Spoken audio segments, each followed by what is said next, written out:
So welcome everyone to New South Wales DBI Dairy webinar number 23, Farmers' Perceptions on Implementing Automatic Milking Systems in Large US Dairies. My name is Nicholas Lyons. I'm the leader dairy with New South Wales DBI based in Sydney, and I'll be your host today, but I won't be your speaker and your presenter. So please let me introduce Camila Lage from Brazil. She's based in the US. Camila, it's a pleasure um, to have you here with us today. Camila grew up in the largest milk producer state of Brazil. She's got a veterinarian degree from the Federal University of Minas Gerais in Brazil, where she led an extension program to improve milk quality and reduce mastitis in dairy herds. She also did the Masters of Science and the PhD in Animal Science at the same university, focused on calf nutrition and management. And she's also been a visiting scholar and a postdoc in 2 different universities in the US. She's now the Regional Dairy Management Specialist with Cornell Cooperative Extension in the US. And it's a great pleasure to have Camila with us today. Camila was part of this project that developed this survey that she will be talking to us today. That was in collaboration with the University of California, Davis, the Ag and Natural Resource team at the same university, and the University of Minnesota. So it's great, Camila, to have you here with us today. And I'll probably share presentation rights with you now, so you can share your screen and talk to all the attendees at the moment. So I'll make you a presenter. Okay. And feel free to unmute yourself. Okay, can you hear me? Yeah, we can hear you fine. So the stage is all yours. Can you? And we can see the screen. Can you see my screen? Absolutely. Perfect. I'll just organize this here. Okay, so thank you, Nico, for the introduction, and it's a pleasure for me to be here today, as I will be talking about the farmers' perception on implementing AMS in large US dairies. As you mentioned during your introduction, this is part of a bigger project that I was conducting at UC Davis while I was a postdoc there, and that I'm also still collaborating. And this is a larger project that we have on economics of implementing AMS in large US dairies. And with that, I would like to acknowledge the whole team. I would like to thank you, California Dairy Research Foundation, that is funding this project, and also Dr. Fernando Ferreira, Dr. Daniela Bruno, and Dr. Marcia Andres, that are researchers in this project and that allowed me to collaborate in such an amazing project that I'm glad I'm part of. And with that, I just would like to give a brief background on why we decided to conduct this project and what was behind it. And as you all know, and that's why we are here today, there is an increasing interest in robots. And the first robot was actually installed in 1992, but since then we can see that there is increasingly growing that. Probably the past 10 years, we start seeing this exponential growth in interest in robots. And this said, when we look at the data back in the time, in 2010, only about 1% of all AMS were located in the US. And a review that is published in Journal of Science by Jacobs and Seaford, they say that this could be related to, this is lower adoption, could be related to a certain uncertainty about adopting the new technology. And this would be linked to difference between the US dairy industry and the European dairy industry, which would be the first to adopt this new technology, because the US has a greater proportion of large dairies. And here I'm highlighting California, because that's where this demand for this project came from. And California is the largest dairy producer in the US and has a greater proportion of large dairies.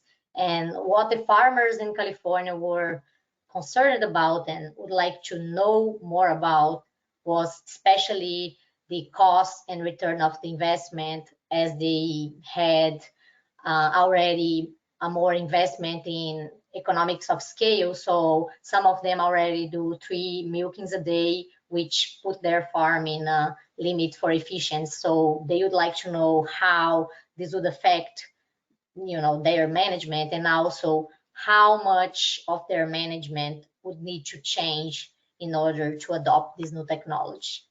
So they could not think about adopting it, but because there are like some trends in changes in the dairy industry, that's what's driving this interest in robots. And here in the US, at least in my perception of the things I hear about, what is driving this interest is some egg labor shortage and increasing labor costs, changing some laws that are making hard to hire or like more expensive to hire people.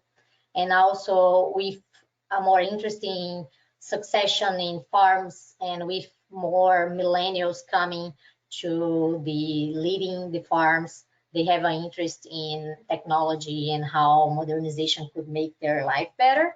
But also an increased interest in animal welfare that is coming from farmers, but also coming from the public, and that is changing our perspective on the way we will be farming in the near future. And so a lot of people are already thinking about that.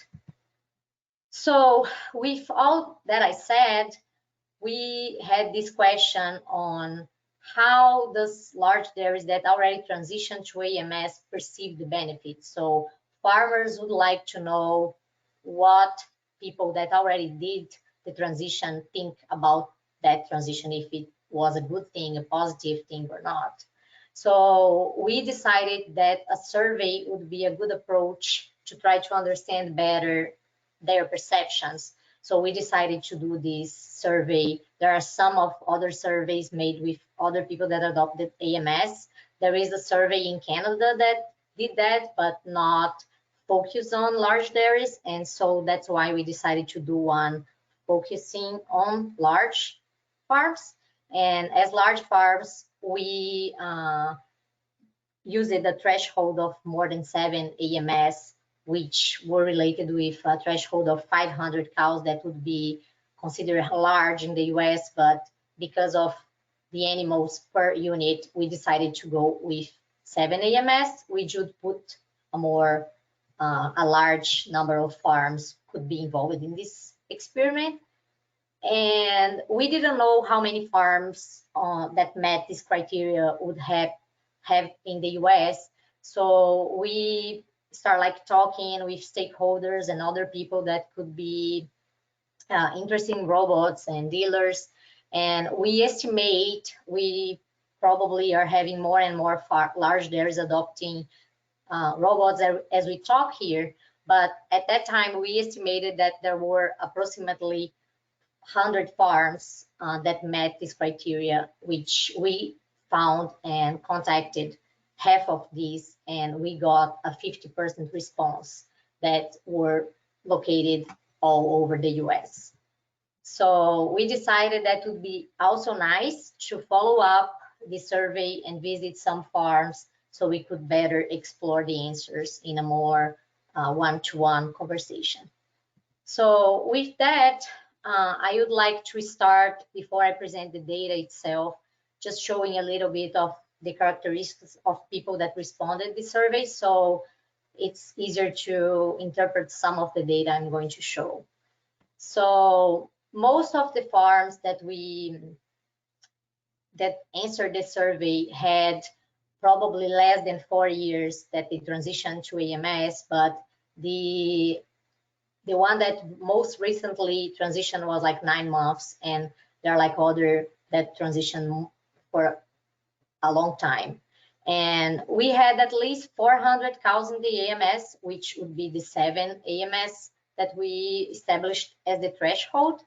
And the maximum would be 2,200 cows, which would be 36 units. And most of the respondents on the survey were herd manager, and some were full owners and others. And on the average age of the respondents, we can see that 58% of the respondents had like 45 years or lower. And most 58% of the farms were composed by 100% Holsteins, and all the other farms had Holsteins plus some other breed. So the first question that we asked, and that we were interested in understand why they were considered changing, why they decided to go with automatic milking system boxes that we are talking here. So as we can see, based on the answers, we can see that most of the farmers that transitioned to the AMS that were answered the survey were concerned about labor availability and costs. So they were anticipating a reduce, they were aiming for a reducing labor cost. And also they were already concerned in cows welfare, and all the other reasons also interest them, but we can see that these were the main reasons why people would be transitioning. And 62% of our respondents adopted a guide flow, free flow type of system, while the other ones had or a guided flow or a mixed system that would be a mix of guided and free flow. And also the majority of the respondents built a new barn. And when we talked to people about that, we understood that this is related to the data we can see in the literature, and that people that built new barns probably already were planning on building new barns because the old facility was already needing to go through a new approach. So when we asked them if they planned to have 100% of their cows in AMS system, half of the respondents said yes. And with this half, 30% of them already had 100% of their cows in AMS, but 33% of the respondents don't plan it, and 50% still don't know if they will go 100% AMS. And 56% of the respondents plan to expand their herd. So within the people that didn't transition 100%, we asked them if they have kept their conventional parlor after they install AMS. And 56% of them did. And the reason why they kept their conventional parlor after they installed some or 100% AMS was, first, most of them didn't transition 100%, but 57.1% also use their conventional parlor or a parlor that already still have like some use to milk fresh cows or hospital cows, or the other reasons why they mention it's like they milk cows that don't adapt to the system, or they just have the conventional parlor but they don't use it at all. So, and as I mentioned in the beginning of this webinar, one of the reasons why they are interested about transition to AMS would be because of the labor costs. So one question we asked is if they actually perceived a reduction in labor on the dairy after transitioning to AMS. And 54% of the respondents said they definitely saw a reduction in labor, and plus 23% said probably yes. So as we can see, the majority of the respondents actually saw a reduction in labor costs, labor in their farm. And within them, 60.8% saw at least 10% of reduction, and 34.7% saw at least 31% of reduction in the number of full-time employees in their farms. And when we asked them how adapted the employees were after they transitioned to AMS, we can see that the 78% of respondents think that they the employees actually adapted with the new system, and just 34% reported having to hire new employees with different skills to do the new job. So we can see that they actually think the employees they already have in the farm could learn and adapt to this new system.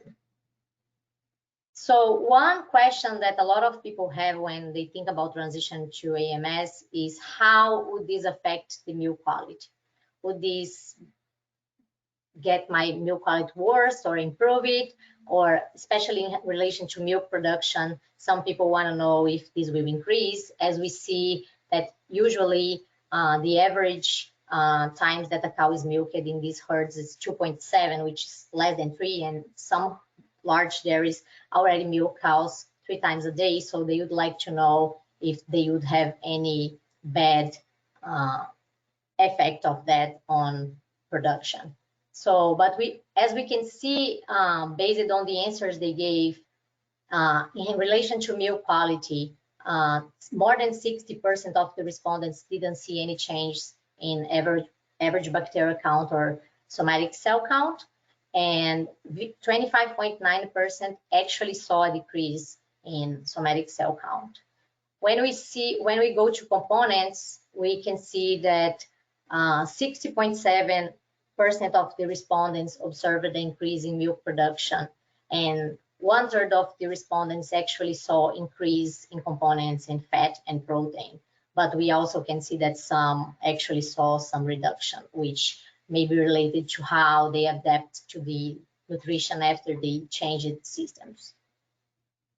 So we were interested in also ask them how they perceived changes in management and health management, especially since a lot of people were interested in know about that, and especially in relation to mastitis and how mastitis were managed in these new systems. So when we asked them how the rate of clinical mastitis changed since transitioning to AMS, 39% respondents reported actually a reduction on clinical mastitis, and 42% said it just stayed the same.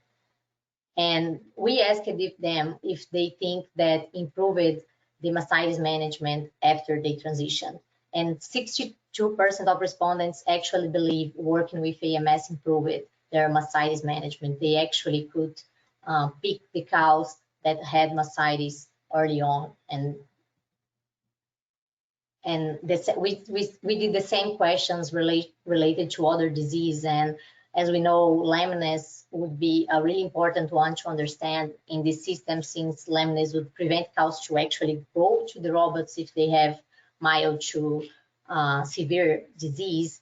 And that's why we asked them how the lameness changed since transitioning, and was surprised to see that 41% of people actually think it reduced lameness rate, and they attribute this to the fact that they think cows are more comfortable in this new system, which could be related to the fact that a lot of them actually built new barns, but also because they think in this new system cows can manage their budget a little bit, their time budget a little bit better, and so they could be laid down more time, which would be good in this case. And 57% of the respondents actually think that working with AMS actually improved their lameness detection, which also has to do with the fact that cows wouldn't go to the AMS could be a sign that they could be having problems, and would be easier to approach it as they go. And so we asked it how the overall transition health changed, and 53% said it stayed the same or it improved. And the majority of respondents, 90% of them actually think that transitioning to AMS made detection of disease easier. And that's because some of them got more sensors and information that come from with the AMS, and they think this actually helped with their farms.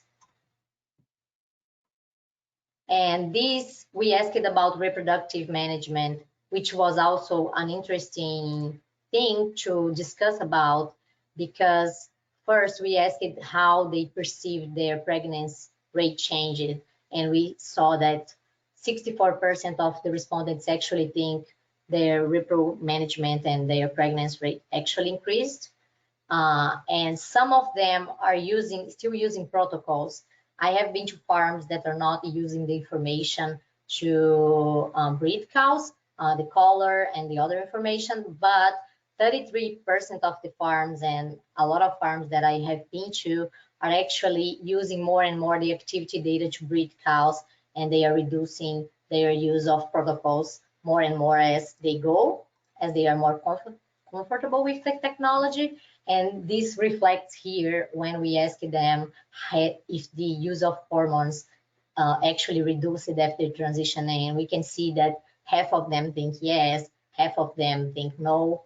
And as I'm showing here in this picture, just as an example, some farms adopt the whole technology, and some, when they are starting, they don't do everything at once. So this can be part of why we have so many different opinions in some of the questions we asked. So I saw that one of the questions that came with this webinar, and it's something that a lot of people are interested in, is cow comfort and how people perceive comfort of cows after transitioning to AMS. And when we asked them how they perceived, if they think cow comfort changed, the answer of the majority was it increased 65%, or at least it stayed the same. And when we asked it if they notice any change in animal behavior after transitioning, 90.7% of the respondents actually think their cows are calmer, and 56.7% perceive that cows spend more time laying down, and just 6.7% didn't notice any change in behavior of cows. So we can see that cow comfort is something that is actually easy to perceive. People are happy with that.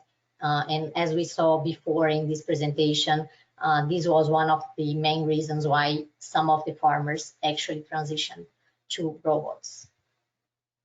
So we asked them on a scale of 1 to 5 to rate several statements, and they would rate it as 1 if they strongly agree, and 5 if they strongly disagree.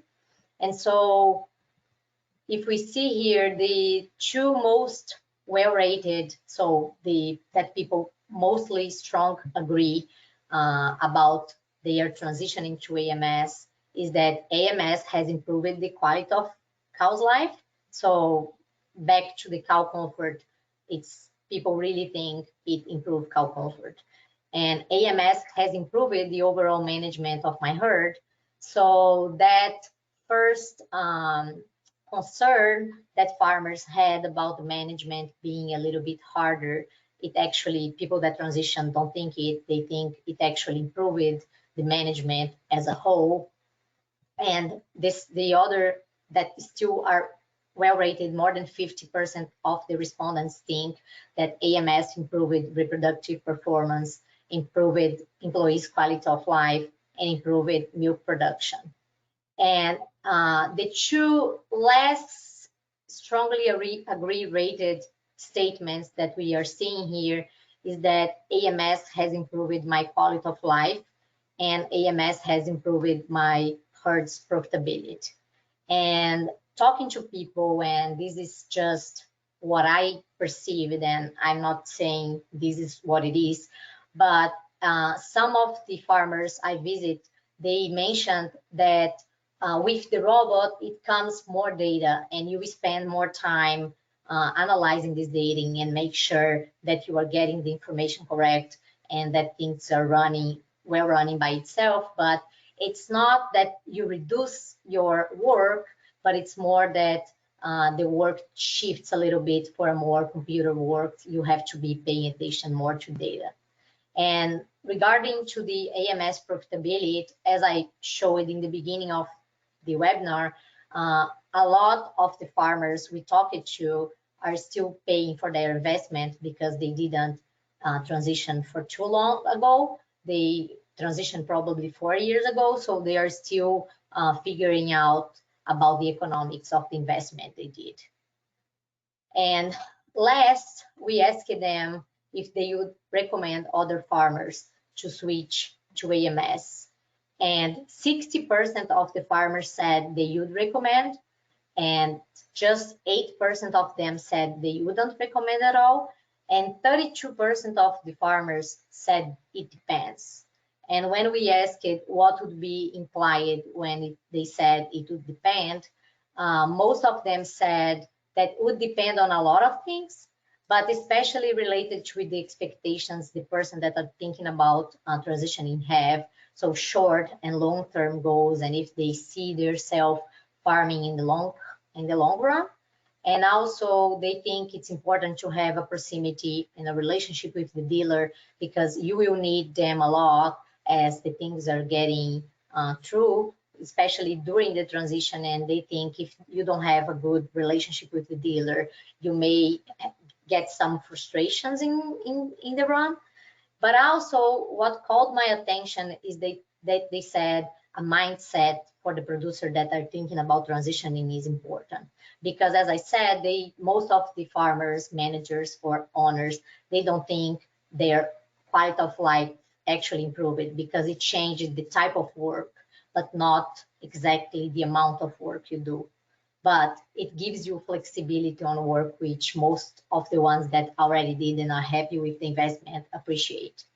And they also think that it's important that the person that are thinking about adopting AMS think that cow are the focus. As we saw, most of people think that the quality of life that the cows improved, but we need to make sure that everything is running correct. Otherwise, we would have a lot of trouble of them not going. So the system has to be running really round. And a lot of people that said that they could tell in advance the farmers that wouldn't adapt, and so they know, they think the person that is changing about switching to AMS should actually think cow is the main focus of their farm. So the main take-home messages I would like to leave here, as I said, this is preliminary data, so we still have other questions and other connections and things to do. But so far, what we have taken from this survey is that AMS have met producers' expectations. They didn't see any bad things on milk quality or milk production. They think it improved cow production and welfare. They actually think reduced labor, so it met their expectations in relation to labor, but they don't know how this affect their economics. They don't know if these paid off, especially because some of the numbers we use to know if would be a good thing to transition is things that didn't happen yet, especially related to labor costs and stuff. So they are still doing this math on if it was worthy or not. And the economic aspect would benefit from further investigation. And that's what Dr. Fernando Pereira is trying to do, and trying to get running some data and understand how are the economic aspect of this transitioning for a lot of the large dairies, especially in California. So with that, I would like to thank again everyone that helped us getting this survey out there, especially the farmers that took the time to take this survey, but also extensionists and stakeholders for companies and all the people that helped us getting through and connect with farmers. So thank you very much. And with that, I would be happy to answer any questions you might have. Thank you. Thank you, Camila, very much for that presentation. Really insightful, and I think it's really timely also, kind of for everything that's happening in Australia in relation to automatic milking and the change of dairies, to have this discussion. There's less farms that operate with robots in Australia. There's close to 50 farms, but when we look, although the average sits at around four robots per farm, we're starting to see an increase in the size of those. And we currently have 7 farms that have more than 7 robots, plus another 2 that are installing. But we're also starting to see a lot of interest in projects with large number of robots. So I think getting an insight of a country or a region that has more experience in larger systems and the barn aspects and all that, I think is really timely. I'll encourage people that are listening to send over the questions, and I'll probably reflect on some things that came across for me that I think it's important. The first one is that we tend to see over and over that it is not black or white. Kind of you tend to see a degree of some farmers are really kind of increasing things, some farmers are the same, some farmers are decreasing, some farmers are really happy, some farmers are not really happy, some farmers think they will expand, some think they will stay the same. And I think it is important to recognize that at the end of the day, it is a tool, and how you use that tool will kind of determine kind of what you get out of it. So I think it's that kind of keeps on coming up, and I think it's good to remember that, and probably taps into that comment that you made at the end, that it's about the expectations. So depending what you want to achieve and how you use this tool, kind of what you will achieve through that. We've had one question come through that is, let me open it. The reduction in labor that you mentioned, is that a real reduction in cost of wages, or is it actually just a reduction in the number of staff or staff hours that people are working? Yes, sorry, I actually had it in the thing, but I think I passed it really fast. It's not a reduction in wage. It's actually the opposite. They probably are paying more, but they are having less employees doing the same job. So most of them, when I say they are seeing a reduction of like 30%, it's usually in full-time employees. So what they say is like, if they needed to have like this amount of cows with, let's say, I'm just going to guess a number. If they had to have like 3 employees, now they have like just 2 to run the robots and stuff. So they have a reduction on the amount of people they have, and they can pay a little bit better for these people that are working there as the price and wages keep increasing. But they actually can have less people working and with more and the same amount of cows. So we can see that employee per cow, like cows per employee, is actually increasing here as with these farmers that are changing. Perfect. And that probably also taps into the comment that you made that I think it was 39% have hired new employees with new skills. So Yes. yeah, you start seeing all these things around data management and using all that might, require Yes. farmers to So pay a bit 39% more. said they hired new employees, and I didn't present this data, but as we broke it down in which type of skills would you expect of people that are working in a robotic barn, what they actually mentioned was not skills like computer skills or anything. They said like people actually could learn that, but they said was more about the mindset of the people that work in the robots, as cows are more calmer and they want to leave the cows alone. So they would like to have employees that actually like being around cows and not, not manage them in a way that they would be stressed. So what they were talking about were not more about like skills like computer or anything. They were more talking like, I would like to have an employee that actually like cows in a way that they can perceive what's wrong in here and perceive that. So as they are more like left alone, I need someone that pick this quick and also don't bother them when they are by themselves. Because one of the things that, as I talk to farms, and this is not on the survey, but actually in the experience when we went to the farms, is that they said like that some of the production they think is just related to the fact that the cows now are more calm and they lay down much more. And some of them say they think the cows are actually bored because they use the brushes and all the other things more and more because, you know, they have so much time for themselves. That's what they perceive as like watching their cows every day. Yeah, and with 90% of farmers thinking the cows are calmer, I think that resonates possibly too. And yeah, we always say kind of that cows learn quicker than people to operate the Yes, system. So maybe it's that adjustment of staff that don't come on board kind of with this new change.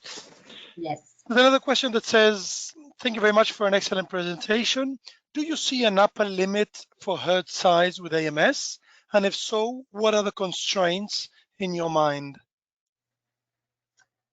So this would be more my opinion than actually a data. So I don't know this answer for a fact, but more like related to my experience when I talked to producers and went to farms, because I went to some really large dairies that are thinking to expand and actually get, you know, 4,000, 5,000 cows under this system.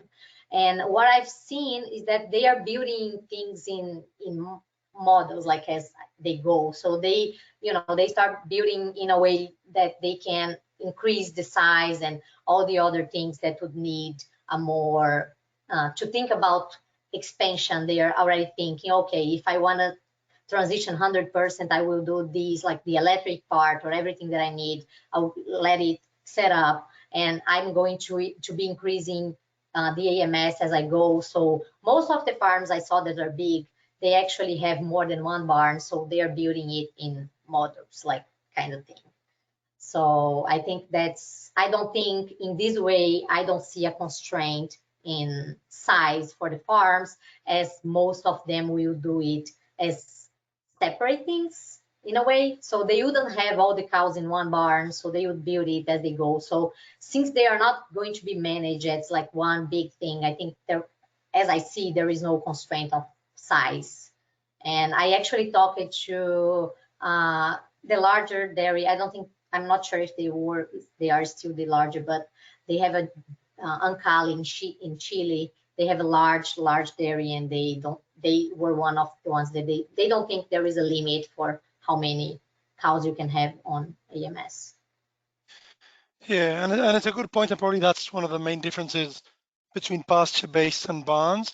We tend to see barns that have either different barns or modules of 3-4 robots max kind of per module, and that replicates as different kind of smaller farms. Where in pasture-based, we tend to have kind of a central dairy for the whole farm, and the actual largest pasture-based dairy farm is in Australia that is milking close to 900 cows with 16 robots in a pasture-based farm. And as far as we know, that's the largest farm.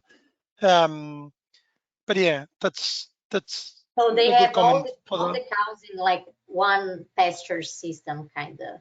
So they have yeah. So it's they one use them central dairy. two like different models with two different pasture kind of managing.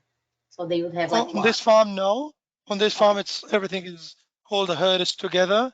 Um, they manage it, yeah, with what we call three-way grazing, that cows move in different areas, but all the robots are centralized in one central location.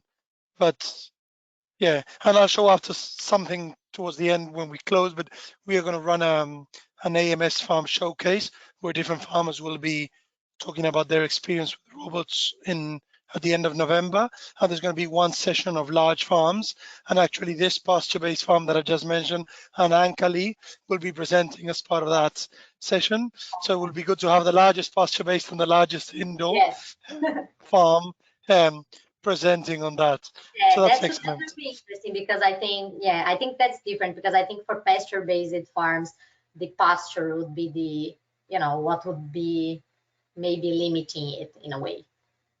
Yeah. There's another question that is, how does AMS improve animal welfare? So maybe, I don't know if you have some examples of what things of animal welfare improve. So one of the reasons I think people perceive an increasing welfare here in the US with the adoption of AMS is time that cow, because before, cows had this time on the waiting room before they were going to milking, so they would have to do this 2 or 3 times a day, which would take a lot of time that they could be eating or resting, and they are actually just waiting to being milked. And when transitioning to AMS, they actually can manage their time in a way that they don't need to wait. If they, especially like free flow, they would be waiting, you know, if there is another cow, but they actually wouldn't be in a locked room waiting to be milked. And that's one of the reasons people say they perceive an increase in welfare. And also because they think with the robot and all the sensors we have on the cow, the computer actually tells you a lot of information of cows, and we don't actually need to be locking cows up to apply things, because most of these large dairies I'm talking about have this commitment pen. So if they need to do a management with the cow, the cow would actually be, you know, directed to this pen, and they would have the opportunity to, you know, lay down or eat until someone go to do a management with that. So you wouldn't need to have this really stressful management of like locking everyone up and actually having to run, you know, reproduction and all these things.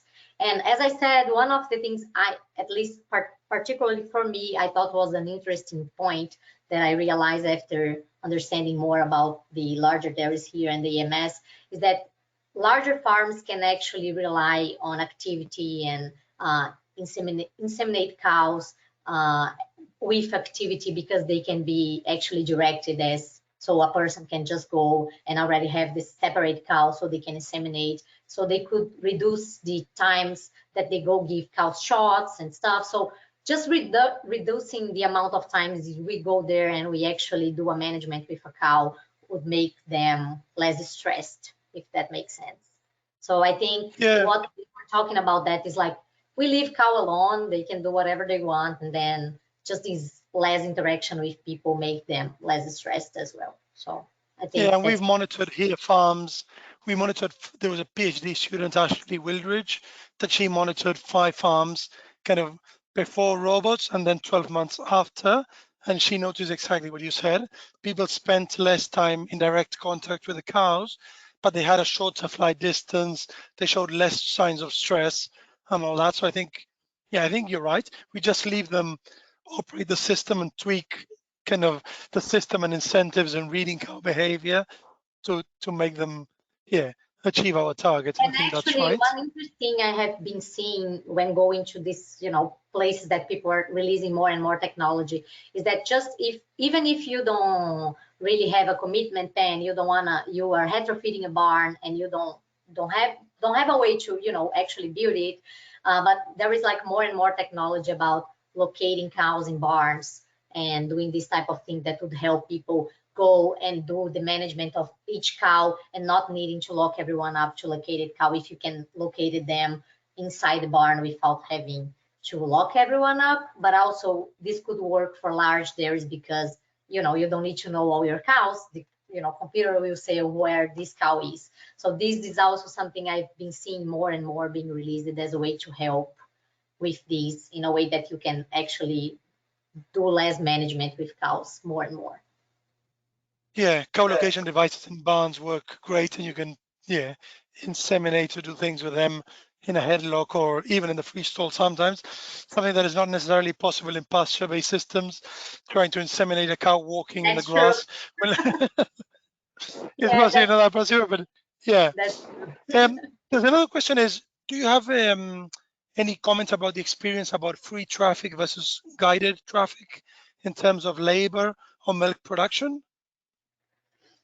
So as I saw, I showed the data.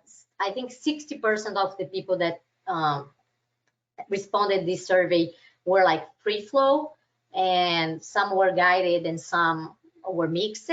But for me, as I talked to people, I understood, and based on literature data, there is no difference in production or anything. Like, we don't quite get like one is better than the other one when you see the data. So as I understand, this is more like a choice and a perception of like which one fits better you and what you want to manage. I think I saw like Trevor, he did like a talk here and he was talking about that, and I thought it was interesting how he pointed this out, saying that it will depend, like both will work well when you manage them well, but if it's not well managed, you have to understand which one is easier for you to fix. So if it's people or if it's, you know, the cows, because free flow, if the system is not working very well, of course, cows are not getting the motivation to go. You would have to have more people fetching cows. And with the guided flow, you would have cows getting stuck in and waiting more, and this would be hard. So I think that's related with what we talked about, like mindset and what you think is important, maybe cow comfort, or you know, just this mindset of wanting cows to do what they want whenever they want.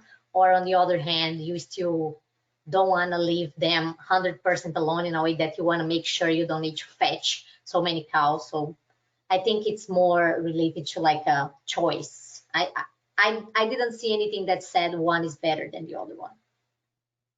Did you, and I tend to agree, like on the fact that in a guided that is not well managed, cows suffer more, and in a free flow that is not well managed, cows suffer more. Is there any impact on robot utilization between both of them? Have you seen anything around that, like which ones are harvesting more milk per robot, or yeah, working more hours? Any comments on that?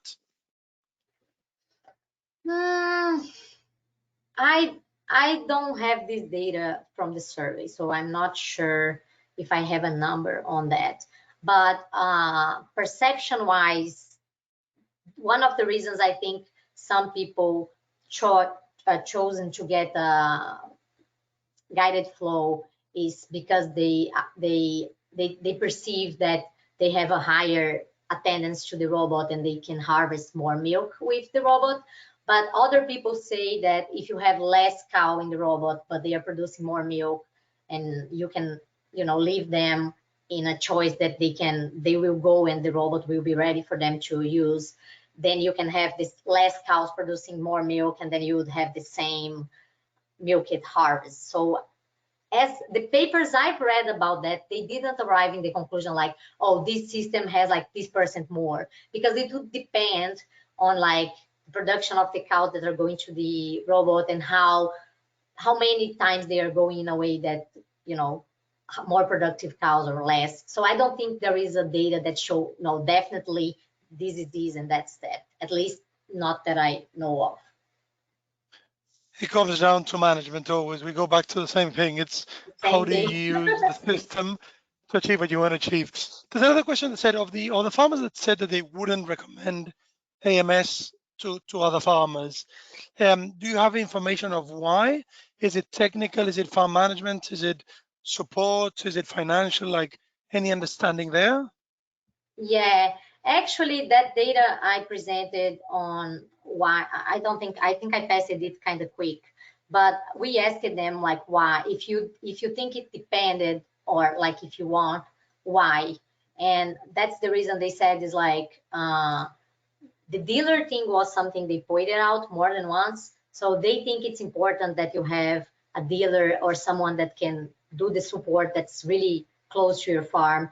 But as we get better, as AMS become more and more popular here in the US, it's really rare for you to find someone that say if they need assistance, you know, they wouldn't have help. So most of them say they would have a dealer 1-2 hours away from their farm, in a way that they would have assistance if they needed to.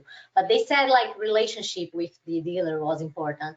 And also what they said is like this mindset thing, especially because some people, if you don't like technology and you will need to deal a lot now with all this data coming through and a lot of information, and if that's not what you like to do, that's a problem. So you have a more flexibility in a work time, like in a way that I remember one farmer saying like, oh, I can go and see my daughter dancing because I don't need to be at the farm, and I can just inseminate the cow when I go back, but I will still need to have my phone with me and be checking if everything is working. So they don't think they actually reduce the time they work. So if the the aim of this person that is changing is like quality of life in a large dairy, you might not, you know, find it. And also, I think a lot of the people with the free flow answered that one of the things they were concerned is that because of the how you manage the farms, sometimes you cannot have the attendance on the robot you want, and then you can think it's probably, you know, something with the design and something, and it can be management. So if a farm is not well managed in a normal way, changing to the robot will not actually help. That's kind of the mindset. Yeah, Like if you already don't have a always say, farm that's running round, changing to the robot may not help you. So I think the concern of recommended is like, for me was good, and I can say that I'm happy about it. But I'm not sure if I want 100% recommend it to people, because it will depend if you actually will have the tools and be able to make your management better. Because if your management were not better before and you are not able to improve, it's going to be even worse. That's what I've heard. yeah, like I always say that it doesn't make a bad farmer a good farmer, and it actually kind of augments or it's like a magnifying glass that enhances the management. If you're really good, it can make it better. But if you're really bad, it can make it really worse, kind of in a Yes. sense. Yeah, no, a lot of So people said that, and that's why, like, there is this one of, we quoted one farm that said, like, I could say in advance which farmers wouldn't adapt to that, because they already knew, like, you know, they wouldn't adapt because they would, a bad management wouldn't change because you yeah, just use it, a new tool, you know. So I think that's the W- main thing. were most farmers using kind of freestall or more kind of compost barns or deep packs kind of systems for the herd? I think here the majority is like freestalls. With some, California, we have these, you know, systems that the cows can go outside, some compost outside, they can have access to that. But when we go to the cold regions, we usually see more and more freestalls. But we are seeing more and more people switching bedding. So, for instance, instead of using sand, a lot of these farms that are building new barns, they are actually including some manure, a new manure system in which they can actually use dry manure as bedding for cows, with or like deep manure bed, or just like water beds with manure and some difference of that. But most of them are freestalls. I'm just seeing different types of bedding, if you know, different designs, some different ventilations on these freestalls, but basically most of them still freestalls, at least the ones that perfect. survey. Yeah. There's another question of, are you seeing an increase in interest or adoption of robots like the teat spraying robot or the Dairy Pro Q, the GEA kind of manufacturers, around more batch systems, but with some robotic element into it? Yeah, so that's actually an interesting question, because part of this project is actually, that was one of the questions of the Californian farmers, because as I said, this is a project funded by the California Dairy Research Foundation, and this project was actually designed multiple hands with some farmers in California. And today I presented the data with the boxes, the AMS, but we are actually doing on a side. We don't have a lot of automatic rotaries still, but that's something that people are interested in. Like if they don't need to actually change the whole system and just automatic, how this would compare, which one would be better for them as a large dairy. So we have been trying to go and do these questions, but doesn't have a lot of them. We have probably like 4 gear like rotaries, fully automatic here, but we can see more and more people getting these, just reducing some of the work.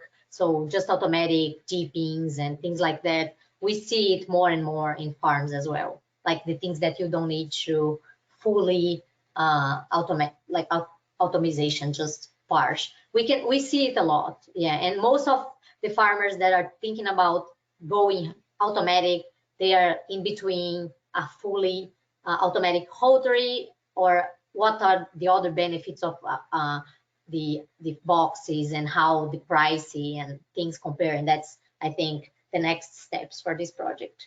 Yeah. Perfect. We've had a lot of questions. There's the last one that I will ask because unfortunately we are running short of time, which is a good problem to have because it means that people are interested and there's a lot of things coming through. But the last one is, did you collect any quantitative information such as yield per cow, milk harvested, cows per robot, etc.? And are you looking into the economic profitability of the systems moving forward? Yes, so some of the questions we asked on the survey was price, building, retrofitting, milking per robots, and all these things. So it's part of the next steps of this project and in the future to try to build like a economic tool to try to evaluate if this is, which ones would be the best economical and how this return with the investment. And with these numbers we are trying to collect, that's probably the next steps. I'm going to anticipate it's not an easy thing to do, especially because you understand that some farms are really different. So some of them have more features than other ones and spend more money with something than other ones, and it will depend on a lot of things. So I think this is a challenge to get like one thing that will, predict it, but we are definitely, this is probably the most interesting outcome we are trying to reach with this project. Yes. Perfect. Camila, it's been an absolute pleasure to have you with us here today. I think the presentation has been fantastic. The discussion enhanced that presentation. So I think the fact that we still have more than 20 people connected and still sending questions, I think is really good. I want to thank you very much for your generosity and your time of sharing here these insights, these results, and your knowledge. And hope to see you again in future presentations again. Yes, sure. Thank you very much. It was my pleasure to be here. And if anyone has any other questions and you want to share my contact, I would be happy to answer anything people want to know more. Excellent. Maybe that's a good point. If they want, can you share maybe on the chat if they've got any question, where can they go for more information, either a website or an email or something to get more info? Yes, I will share my email at UC Davis. Perfect. Then they can email me and I can, guide them through any other information I have, including we are still providing this newsletter and all the other things that are still going on will be, updated as we go. So if anyone needs any other information, I'll be more than happy to share. Perfect. Camila, thank you very much. And it's been a pleasure. And before I wrap up this webinar, I just wanted to point the audience to a couple of things that are happening. One is one that we've highlighted before, that is the Milking Edge online AMS information modules. So it's a series of 8 online modules covering the key aspects of farm management on an AMS farm. The link is on the screen. You can access it, do it at your own pace. Each module takes roughly an hour. So please jump online and access them. There's been close to 200 people that have accessed these modules. So please jump online. You can also follow and join our initiatives. We've done a new kind of feel and look of the DPI Dairy website. So have a look at that. We released a quarterly newsletter, the next edition going out in December. So please subscribe to that. And as always, follow our Facebook page. And last but not least, something that I mentioned before, as Milking Edge, a project by Dairy Australia, New South Wales DBI and De Laval, comes to an end at the end of December this year, we're probably running the last large event of this amazing project that has run over the last close to 3.5 years, that is called the Milking Edge AMS Farm Showcase. So we will have a series of Australian and international farmers talk about their experience operating AMS. So this is taking place on the 30th of November this year. It's basically a day-long webinar, but broken up into different sessions. So we have a pasture-based farming session, a large farmer, an indoor farm. We have a session on economics, a session on people, a session on energy and resources. So jump online, the link is there on the bottom.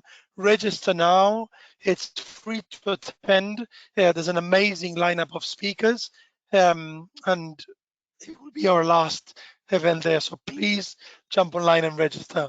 With that,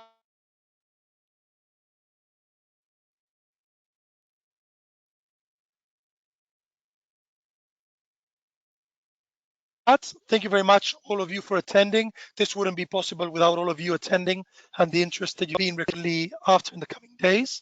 And for more information, please follow our website and see all our initiatives. Thank you very much, and we'll be in touch. Bye. Thank you. Bye-bye.